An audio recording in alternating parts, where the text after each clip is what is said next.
एक दिन एक बड़ा कोबरा गांव में घुस आता है। लोग डर कर भागने लगते हैं। फिर कोबरा गुस्से में झोपड़ियां तोड़ने लगता है। फिर गांव वाले बहुत सारा दूध इकट्ठा करते हैं। नाग दूध को पीने के लिए आता है तो गांव वाले धोखे से नाग को रस्सियों से बांध देते हैं और एक लोहे के पिंजरे में बंद कर देते हैं। तभी गांव में आग लग जाती है।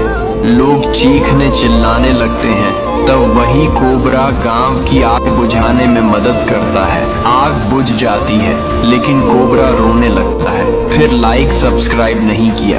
एक दिन एक बड़ा कोबरा गांव में घुस आता है। लोग डर कर भागने लगते हैं। फिर कोबरा गुस्से में झोपड़ियां तोड़ने लगता है। फिर गांव वाले बहुत सारा दूध इकट्ठा करते हैं। नाग दूध को पीने के लिए आता है तो गांव वाले धोखे से नाग को रस्सियों से बांध देते हैं और एक लोहे के पिंजरे में बंद कर देते हैं।